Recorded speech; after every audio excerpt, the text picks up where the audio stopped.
recording the meeting. Thank you so much. And as far as the agenda for tonight, because we only have one committee member joining us tonight, Ryan, we will not be taking care of an election of chairperson or doing any formal motions coming out of this meeting. But we will be recording it. We will be sending it to the other members and then presenting it to council on March. I don't have the date in front of me. I'm sorry. March 7th. Thank you, Jackie. 11th. Okay. Yes. We'll be going out in the packets the week before, and then presentation will be on the 11th. So if we could go ahead and make introductions and make sure Ryan knows who we all are and what our positions are with, in this environment here. I am Kathy Brucker. I am the finance consultant. Work with the auditors very closely, in charge of the finance department here, review the statements. We have had a lot of go back and forth as far as presentation. This is the first year Singer Lueck has actually been engaged as our auditors and also done our statements. So it's been a very, very good year, very educational. And we look forward to a good partnership in the future with them. And I'm Jackie Betts, and I'm the city administrator. All right, cool. I'm Fear Skatok. I'm the audit manager for this year's audit for the city URA and as well as the AUP that was done for the city. All right. And I'm Kathy Wilson. I'm Director of Assurance and Advisory for our Northwest region, and I am the acting partner on the engagement. And so we did an audit of the city, we did an audit of the Urban Renewal Agency, and then we also did, Fierce alluded to, an AUP, that's an agreed upon procedures that were required over the ARPA monies that were spent over this last year. And so Kathy had indicated that you were brand new to the audit, and to the audit committee. And so I thought that we would take some good time just to go over the structure of the statements and help with your understanding of what those look like. The way that we're going to map this out tonight is Fierce is going to do all of the reports that we have, all of our auditors' reports, and then I am going to go through the body of the statements, and I will share my screen and show those to you. And then hopefully by the end, you'll have a fairly decent understanding, though, government is difficult at best to understand the structure of the statements. They're just so different from anything else that you see. But hopefully you'll have a better understanding of what it is that you're looking at, and we'll be able to, at least know if you're looking for something, where to go to reference. I read all the stuff that was sent over before, so have some familiarity, but I'm excited to have it explained to me, I guess. Great. And I think actually we missed your introduction, didn't we? Oh, hi, my name is Ryan Maley. I'm brand new on the audit committee. I've lived in Gladstone for 8 years with my wife, and I'm currently an accountant at Nike. So. Oh, nice. Oh, very good. Yeah. Good. So you'll have a pretty good idea of accounting and GAAP and things like that when we talk about that. Yep. Yeah. Fantastic. Excellent. Love to hear that. Yes, we do. So, Kathy, do you want us to just go ahead and take it then? Yes, as I just one last comment as Ryan, as Kathy was saying, we do have the Urban Renewal Agency within this within Gladstone. Needless to say, the city, and then the ARPA funds that she is referring to are the federal monies that we received, and because we spent out over a limit of $750,000, which is why we are doing the agreed upon procedure audit on that money. This is the first year we have had to do any type of single audit due to our limit on that 750,000 limit with federal funds. So it was a bit of a new experience for us there also too. Yeah. with All right. that, I'll turn it over to Kathy, and she and Fierce are the experts on this, and we'll go from there. All right, Okay, awesome. thank you. Sounds good. Fierce, I'm going to let you kick this off because you're going to talk about the auditor's report. But before you get started, I'm going to share my screen so Ryan Okay. can see Yeah. the financial statement. I messaged Hailey if I could also share, but looks like she already allowed you to share. Okay, so can you see the financial statements? Mhm. Okay. Yes, we can. Okay, great. Thank you. That's the one thing about Zoom that I don't like is that I can't see what I'm sharing. Okay. All right. Nice. All right. So, and this page that you see is the independent auditor's report. Basically, this is our deliverable. But as part of our audit, we also prepare the financial statements, but that's a non-attest service. Basically, it's our deliverable primarily is to deliver an opinion on the financial statements. And so you would see that on the first paragraph, that line there, we have audited the financial statements of the city of Gladstone. And then on the second paragraph, you would see our opinion. So in our opinion, the financial statements are presented fairly in all material respects. And so in layman's term, this is a clean opinion. We don't have any modifications. We don't have any emphasis of matter paragraph with regards to our audit. And then if we go to the next pages, just details the responsibilities of the management, the auditor's responsibilities, as well as anything that's covered by the audit report. And then later on, we're going to cover the ORS, or the Oregon State Regulations report, and what it entails. But for now, we're going to go ahead with the first part of the basic financial statements after the audit report, which is the MD&A, or management discussion and analysis. Okay, so just for a second, Ryan, I'm going to go back up so that you can see kind of the context of the body of the financial statements. And so we start with our auditor's report. There is a management discussion and analysis. And what this is this presents condensed financial statements. And then the idea of the management discussion and analysis is kind of an emphasis on major changes that happen during the year. There's only certain things that are allowed to be put in it, but it's really management's discussion regarding what happened this year. Why did we have changes in our balances?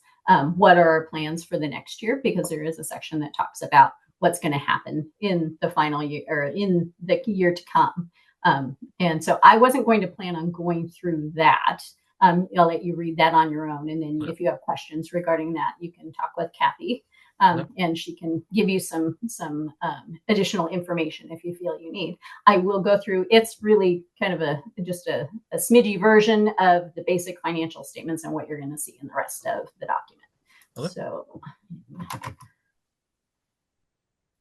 I'm getting there. So the basic financial statements. So if you're an accountant at Nike, so you've probably seen some financial statements. They can be pretty complex, but these are unique in that when you look at a governmental financial statement, you have 3 different levels of reporting. You have a set of financial statements in the front that is your statement of net position and your statement of activities. Those report full GAAP. There's 2 columns. One is governmental activities, one's business type activities, and then you have a total. So the governmental activities are all the things like your general fund or your the URA fund happens to be in there. The business type activities obviously are your utilities and things like that. Some things that I want to point out here is this full accrual. So you've got everything. You've got capital assets here. You've got all of your long-term liabilities, and you'll see that that's presented a little differently than what you would normally see in a financial statement. I'll make that a little bigger for you. Oh, thank you. So you have them just in line items, and that's because all the details in the footnotes that covers these. And so you're not required by governmental GAAP to have that detail presented on the financial statements. The same with the capital assets, and just lump numbers. And then the financial footnotes have the detail that supports all of that. You also see some other things here. You see these things called deferred outflows of resources. You see some things called deferred inflows of resources. It's like, goodness, what are those things? So these happen to be related to the net pension liability and the other post-employment benefit liability. Oh. And so these are numbers that are amounts that are to be recognized against expenses and offsets to those expenses related to those different items. That information is provided by an actuary. And so the city pays Milliman to produce an actuarial report for them that tells them what is their portion of the big pension liability that's held at Oregon PERS. So that's all of the government retirement pieces there. So a big portion of it is down here in this due in more than 1 year under long-term liabilities. That's the liability itself for both of those pieces. But then they also have these unusual items that you would normally see anywhere else that are related to those. Net position is your equity area. And that you can see the biggest chunk of that is the net investment in capital assets. And so that's capital assets less any related debt plus any bond, in a nutshell, plus any bond proceeds that you haven't spent. So if you've taken debt out, but you're actually still holding those funds and you haven't spent those, you add that back because you wouldn't want that to be reflected as a net piece. You don't want to take that out of there. You haven't spent it yet. There's a lot of restrictions, especially in the governmental activities regarding net position. So you have some things that are for street, you receive monies for fuel taxes that are restricted to only use for highways and streets, right, and related things. You also have system development charges that you receive from developers and contractors, and those monies have to be used for doing, water or sewer, or this happens to be for street or for parks, right, at a later time when maintenance or replacement has to happen. Urban renewal development, you got a big chunk there. And then in the end, you have this unrestricted balance. So this is a free balance available to spend for anything. This is at the net position level. So this is full gap with all of those other things included. The utilities, you see that those are, much less in the way of restrictions. You've got those SDCs over there, but you've got a big pool of unrestricted monies that are there. Okay. So this is the layout of what that statement looks like, which is pretty comparable to what you see in the commercial world, right? Yep. Except for the 2 columns in the total. Yep. So the statement, statement of activity, very different, right? And so this one's laid out. So you've got your functions in your programs and specific related monies that go to those up at the top. And then you have general revenues that get listed at the bottom. And so charges for services are listed up here in specific programs. So in your general government, that's going to be things like court fines and fees, the transient lodging taxes. Those make up the biggest bulk of that. This amount here under the operating grants and contributions, that's mostly ARPA monies. So that's the monies that were spent for the ARPA. And you can see that that was over that 750 that Kathy alluded to. That's the federal government's threshold for having to have a specific compliance audit related. And ARPA was unique in that it didn't require what is called a single audit. We were able to do instead for that in what's called an examination or agreed upon procedure. So that was special only to that program because they realized everybody was going to need that. So there were not often the federal government is kind, but I feel like they're really there. And then the same with business type activities. These are going to be your charges for services in each of your utility funds. And you're going to see these grants and contributions here. These are SDCs. Governmental GAAP says that SDCs are considered capital contributions. And so that's why they're classified there. And then you have expenses that are incurred for governmental activities by function, and then also your business type activities. Down here, you've got property taxes. Some are general purpose, some are specific purpose, right? So they're a levy that's specifically for only one thing, like urban renewal. And then public service taxes, these are going to be the state sharing and things like that. So, and then franchise fees, those are going to be for the guys that are allowed to operate their franchises in the city. And then you have some changes in investment earnings, which that's great. We love to see that there's some actual earnings this year as opposed to last year was better, but the year before was really, really, really tough on everybody. So And then transfers are the last thing. These should always come to zero in the end. And so that's going to be transfers that go in between governmental funds and business type funds. And that's the net totals. And so you have a net position that you start with, a net position that you end with. Any question on either of those two statements before we move to the next set of statements? Nope, nothing I can't ask later after I look at it. Okay, perfect. Okay. The next set of statements is your governmental funds, and you have a balance sheet and you have a statement of revenues, expenditures, and changes in fund balance. So kind of like an income statement. And so these are what's called modified accrual. So you're going to see things like accounts receivable, accounts payable, prepaids. Those are the types of things. Accrued expenses. Those are going to show up here, but you notice that there's no debt. There's no capital assets. There's no all those other pieces that make up a full GAAP statement are missing from this. It's just a modified accrual. And equity is referred to as fund balance. And then here, presentation-wise, the city happens to have, this presents your general fund and then all major funds. And a major fund is determined by a calculation of its relationship to totals versus overall totals for governmental and for the full city itself. As it turns out, each of your funds that you operate happen to calculate as a major fund. If they didn't, there would be another column here that says non-major funds, and then there would be a supplemental statement in the back that would support that. That's laid out very similar. And down here in the equity, there's restricted balances similar to what we saw when we were looking at the statement of a net position. And then there's also things that are committed. So this is committed by council. And then there's assigned. So these are going to be things that management or council can decide. And usually it's through a budget process that they say, you know, these are monies that we're going to spend. We're going to put this aside and we're going to spend this specifically for this. And then unassigned is going to be used for anything. The only fund you're ever going to see unassigned monies in is the general fund. All these other funds are special revenue funds, and so they should always have either restricted or committed balances to them. Okay.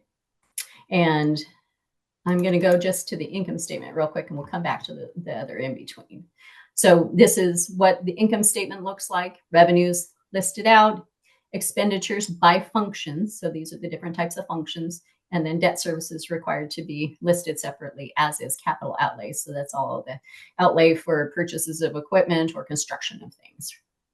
And then we have this other section down here, other financing sources and uses, kind of like other income and expenses, except very different. You have transfers in, you have transfers out, and then sale of capital assets. And then if you have any debt or any financing costs, that's where those things show up, is down there. So this is related to your leases, and SBITAs are subscription-based information technology arrangements. It's a really big, long word to say. That's all your it's all your software leases.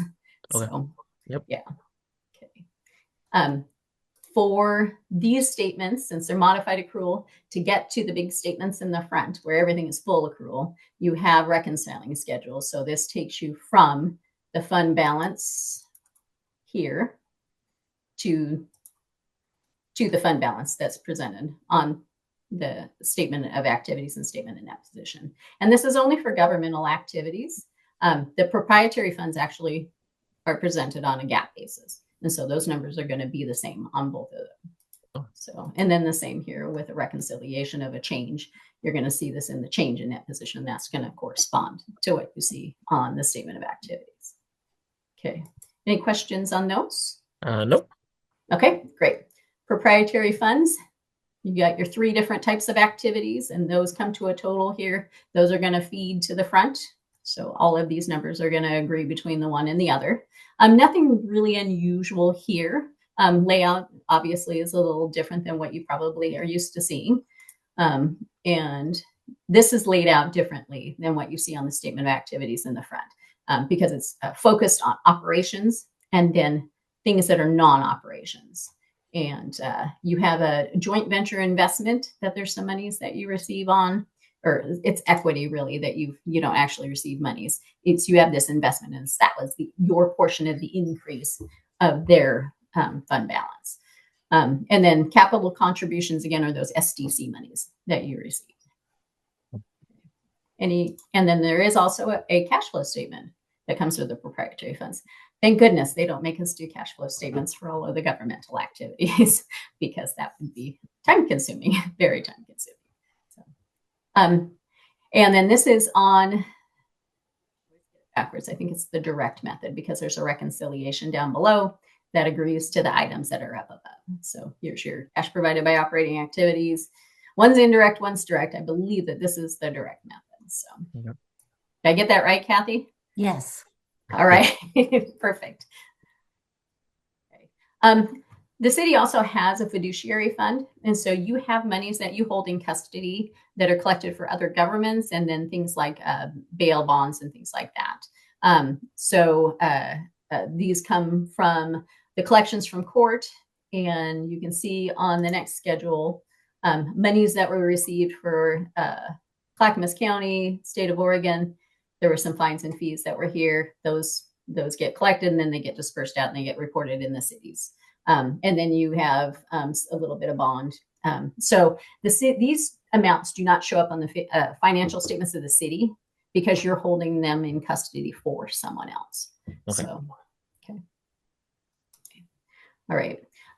There's a whole big section here of notes to the financial statements. The first one talks about the financial reporting entity and what it's made up of.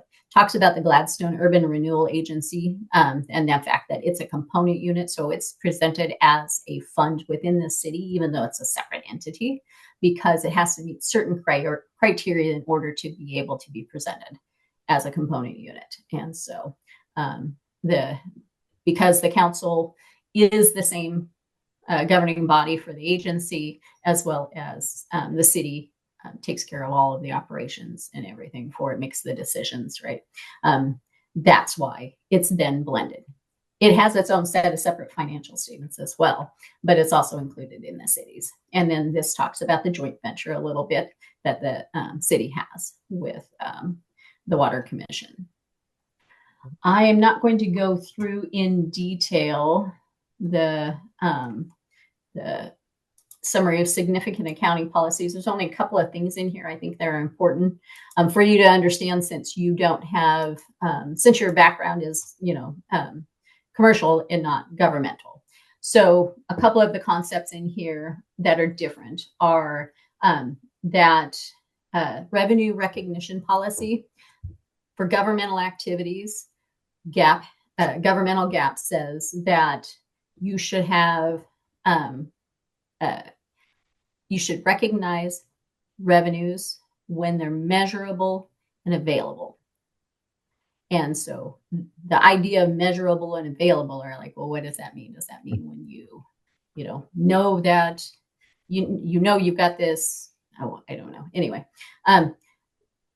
it means that if you receive it within a 60-day period, you recognize that revenue. So property taxes is a good example. Property taxes, you have this balance at the end of the year, and this is what is still left to be collected.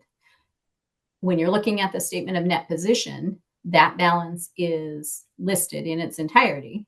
When you're looking at the fund balance, we'll go up here just back for a second, just because I think that this is important. You see this area here that talks about unavailable revenues. And so what that is that's the difference between what you have in property taxes receivable at the end of the year. And you'll see these numbers don't agree because in that 60-day window after the end of the year, you've recognized part of this. Part of this has been collected. And so they say, if you've gotten that within the 60 days, you can recognize that. And so that's just an unusual concept that is governments only. Then the other item is that this does list out the funds and it explains the purpose of each of the funds. And I think that those are good to understand. There's a lot more in there, so read that at your leisure. And then if you have questions, Kathy I'm sure would be happy to answer them, or I would be happy to answer them. You can give me a call anytime. Okay. So. Specific footnotes that these are all the material areas that are presented in the financial statements. And so anything that's, really big numbers or really important numbers, they're going to be in here. couple of things are your investment. This talks about the joint venture and talks about the city's portion of that. So this is their change in net position. This is the city's portion.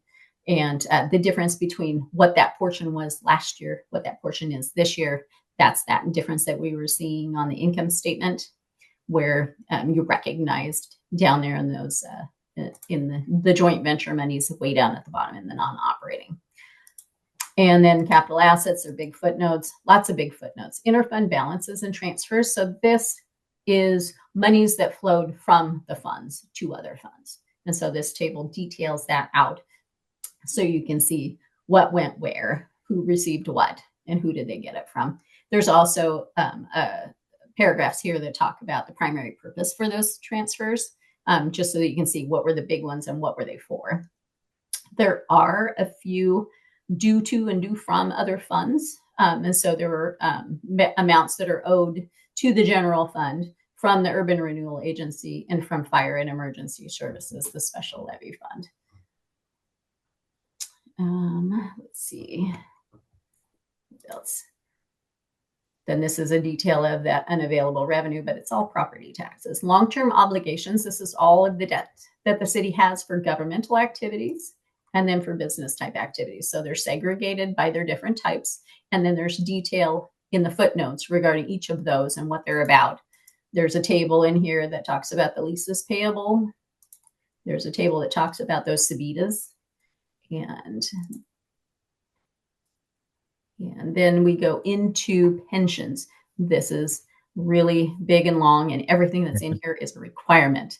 So at some point, the GASB decided that there wasn't enough disclosure around liabilities for governments related to their pensions. And so they made every government put in an 8-page, 10-page footnote describing the pensions, and then a 6 to 8 page footnote describing their other post-employment benefits.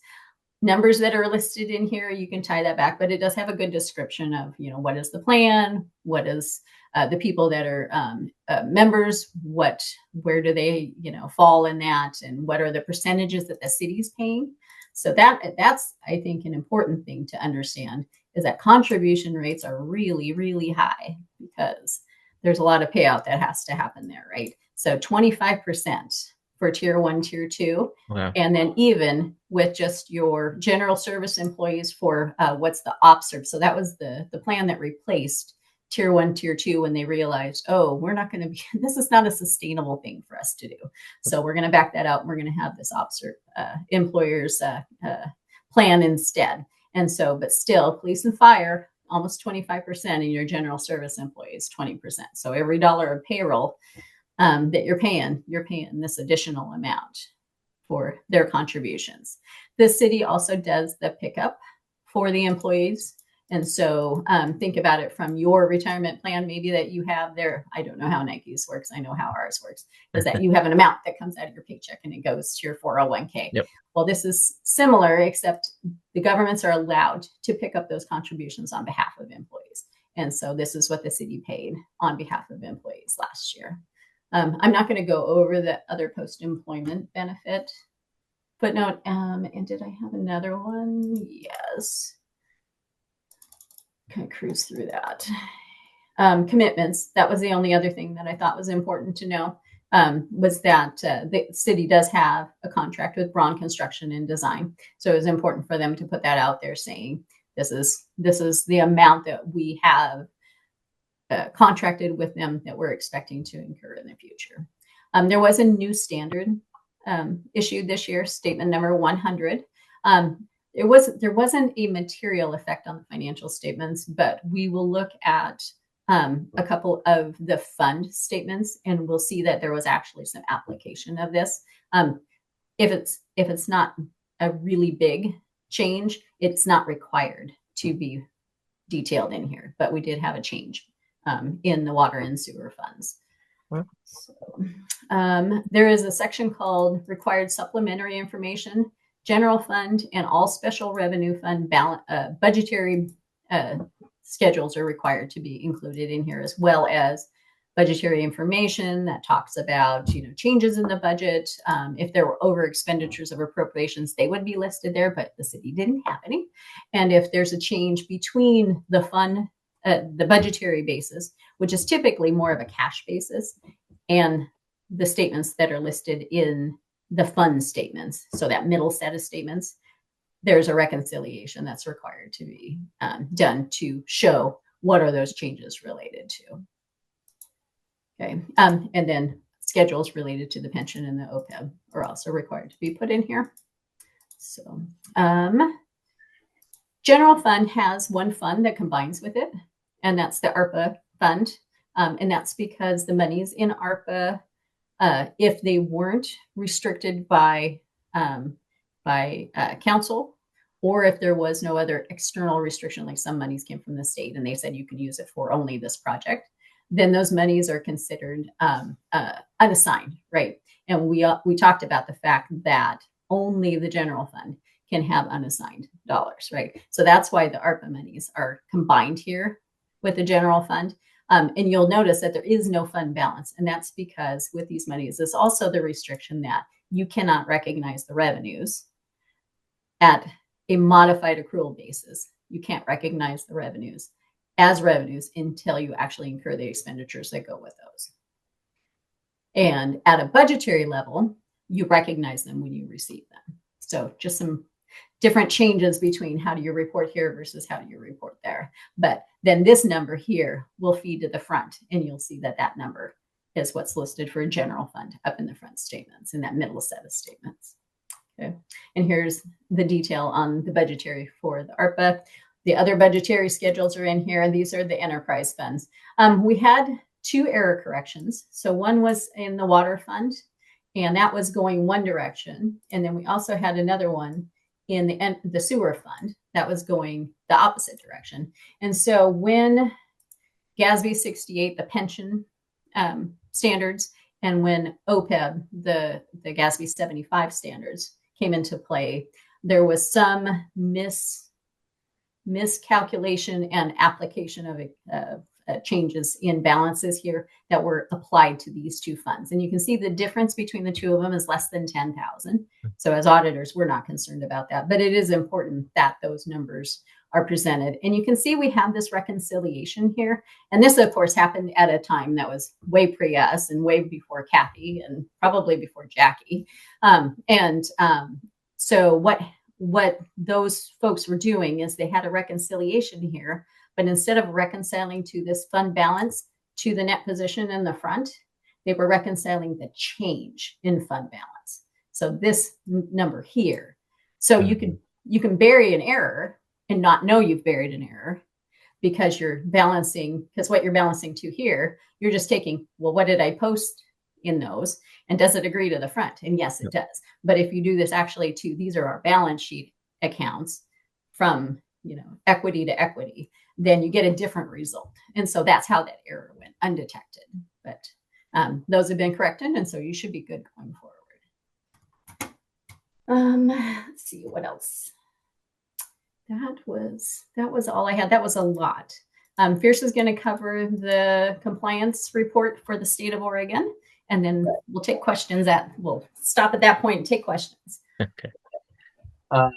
Yeah, so this is the last pages of the audit report as I said earlier, that regards to the Oregon state regulations. So in addition to performing the audit, we are also required to issue this report.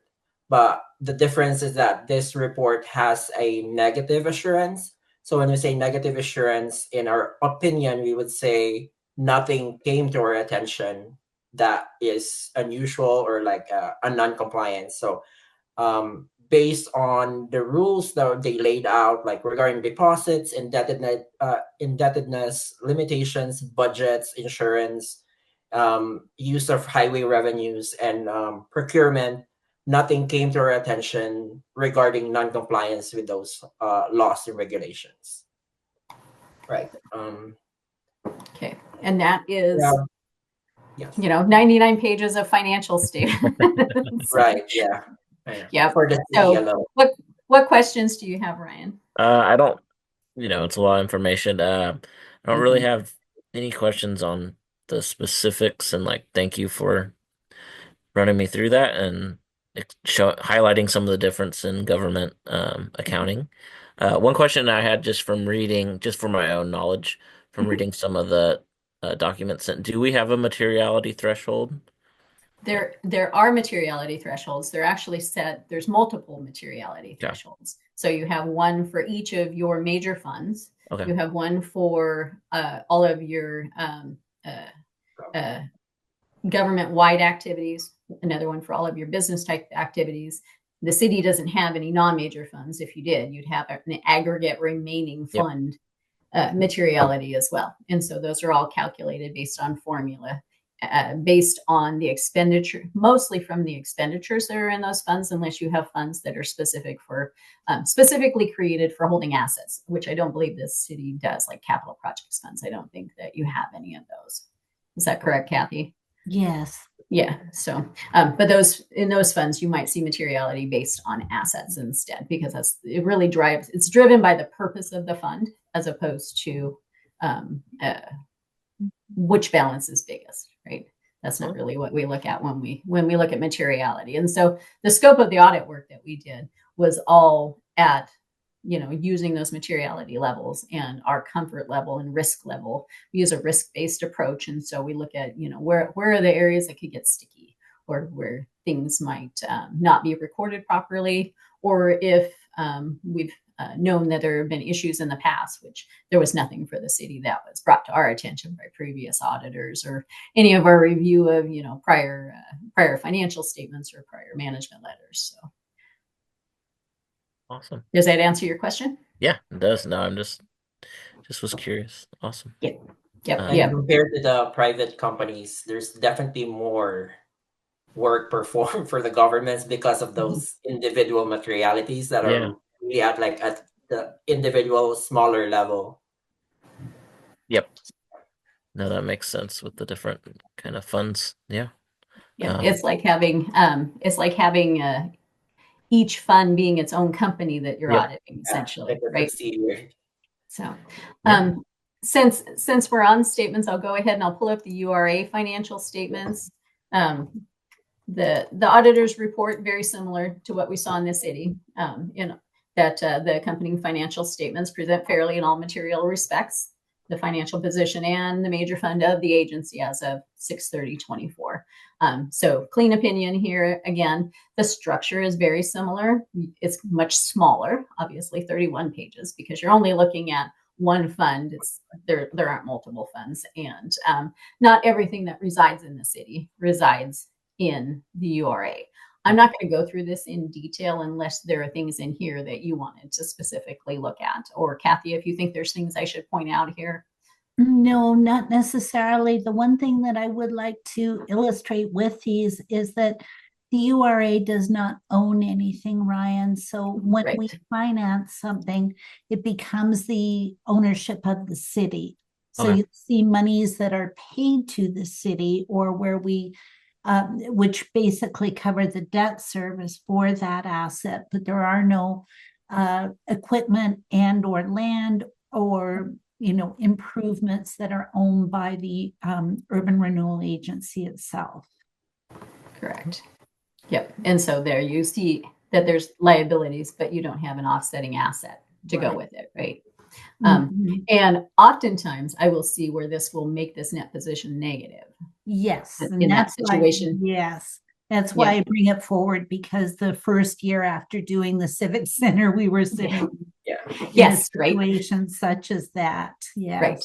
But that's the reason for the creation of the URA, is to be able to have those developments and to be able to issue bonds specific for those types of things, to be able to benefit the city, right? And so those assets then get transferred and moved to the city. Structure of the financial statements is the same. There's footnote disclosures for the major areas. So you'll see long-term liability footnote in there, has all the detail.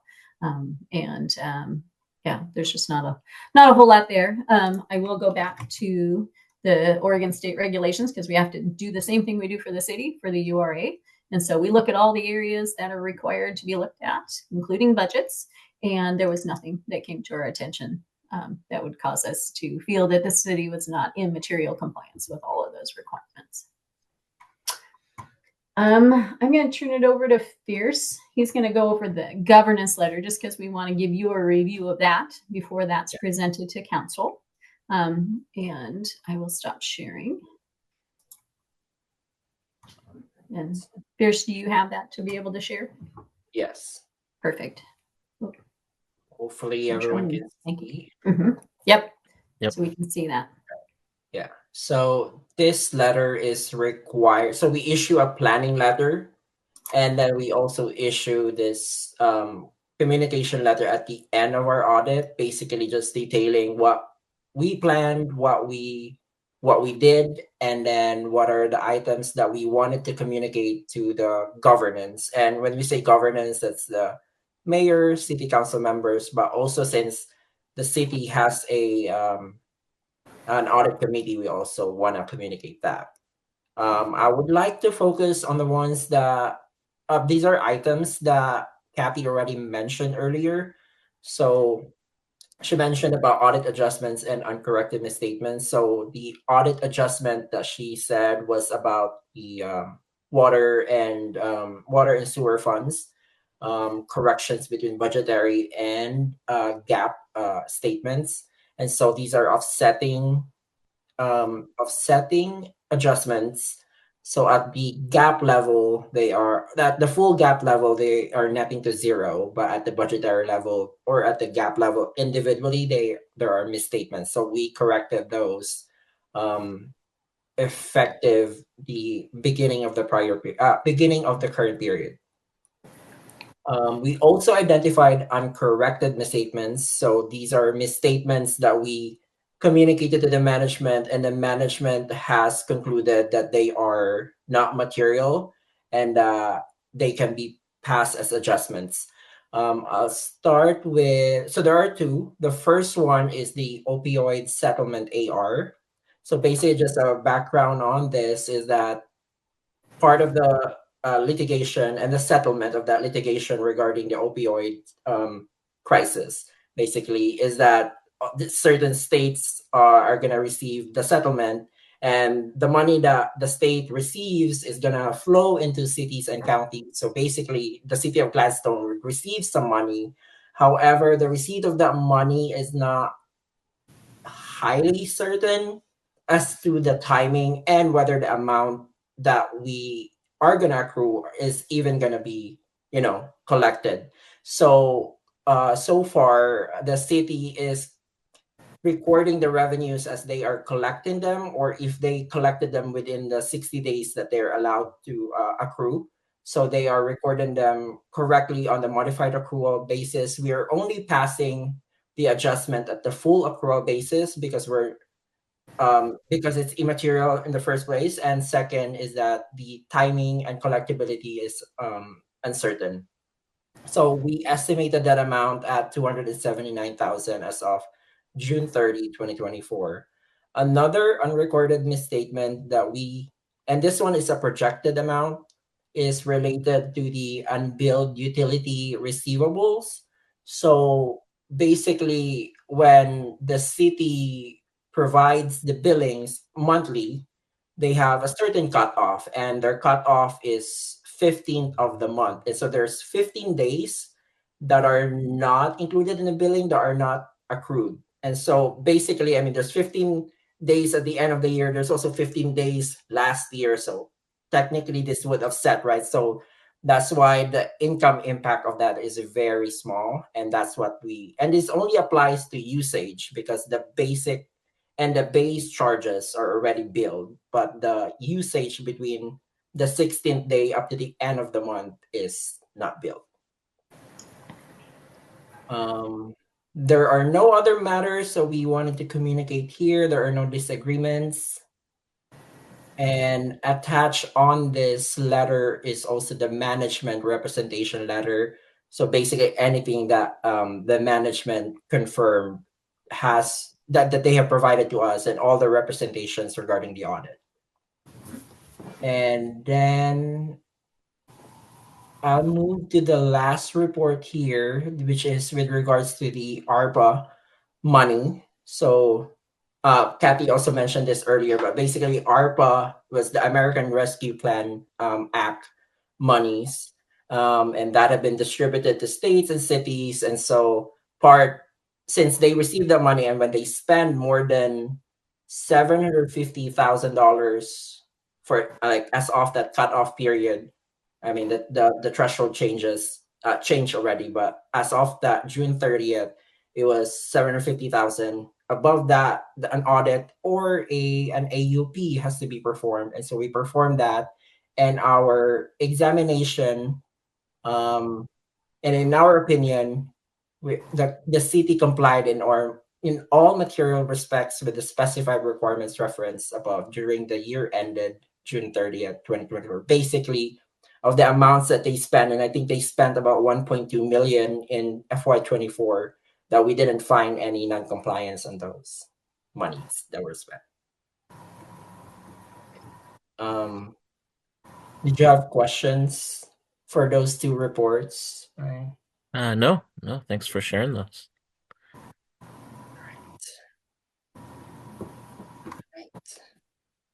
Okay.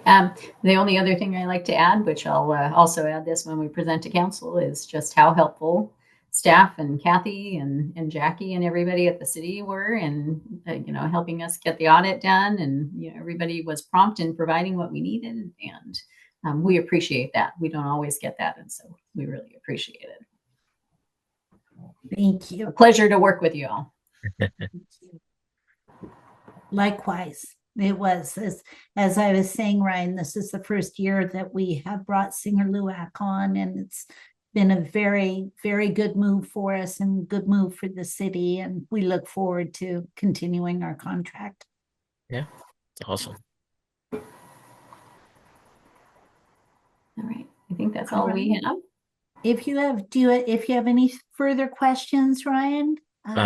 No, thanks for sharing all that. And it's pretty cool to see, like, I don't know, like American Rescue Plan and opioid crisis stuff you see on the news, and see how it affects your local city that you're a part of. So it's pretty cool. So thanks for walking through all that, and I'm glad there wasn't any material findings or bad things. So Thank you. Yes, we are too. But if we had found anything, then our job is to bring that to your attention so that you can fix it going forward, right?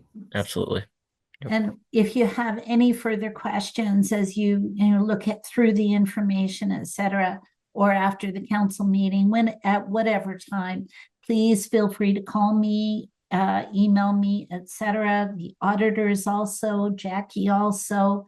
As far as the financial related, it would probably be best to stick with me or Kathy and Ferris as far as the technicalities of all of it. But more than happy to answer any further questions. Okay, awesome. Thank you so much. Thank you. All right. Well, if that is no further questions or comments to make, then I would say at 6:18, we adjourn this meeting and go forward.